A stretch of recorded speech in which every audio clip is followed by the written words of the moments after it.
ഇനി നമ്മുടെ രാജ്യത്ത് ഊർജ്ജ സ്വാതന്ത്ര്യത്തിൻ്റെ നാളുകളാണ് എന്നാണ് അവിടെയുള്ള നമ്മുടെ മന്ത്രിയായിട്ടുള്ള ഹർദീപ് സിംഗ് പുരി പറയുന്നത്.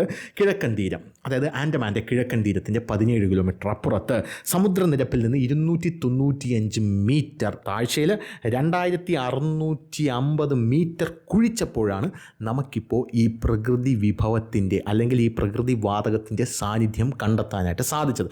അപ്പം നിങ്ങൾ വിചാരിക്കുക, ഈ 2650 മീറ്റർ കുഴിക്കുക എന്നൊക്കെ പറയുന്നത് സിമ്പിളായിട്ടുള്ള കാര്യമല്ലേ? ഇത് കുഴിക്കാനായിട്ട് ഇത്രയും നാളെടുക്കുമോ? അതായത് ഈ ആഴക്കടലിൽ കുഴിക്കുക എന്നുള്ളത് ചില്ലറ പണിയല്ല. ലോക രാജ്യങ്ങളൊക്കെ തന്നെ ഏറ്റവും കൂടുതൽ വെല്ലുവിളി നേരിടുന്നത് ഈ കടലിൽ നടക്കുന്ന പര്യവേക്ഷണങ്ങളിലാണ്.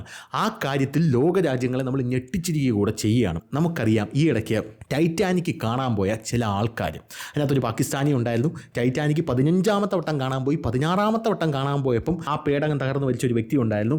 ഇവർ ആ പേടകം ടൈറ്റാനിക് കാണാനായിട്ട് വെള്ളത്തിൽ മുങ്ങി അടിയിലേക്ക് പോയപ്പോൾ കുറച്ച് കഴിഞ്ഞ് അതിൻ്റെ സിഗ്നൽ കട്ടാവുന്നു. സിഗ്നൽ കട്ടായി കഴിഞ്ഞ ശേഷം ഇത് എങ്ങോട്ട് പോയെന്ന് ആർക്കും അറിയില്ല. ഇങ്ങനൊരു സിറ്റുവേഷനിൽ നിൽക്കുകയാണ്. ആ സമയത്ത് നമ്മുടെ ശാസ്ത്രജ്ഞന്മാർ പറഞ്ഞൊരു കാര്യമുണ്ട്. കടലിൽ ഒരു സൂചി വീണു എന്ന് വിചാരിക്കുക, നിങ്ങൾക്കത് തപ്പാൻ പറ്റുമോ?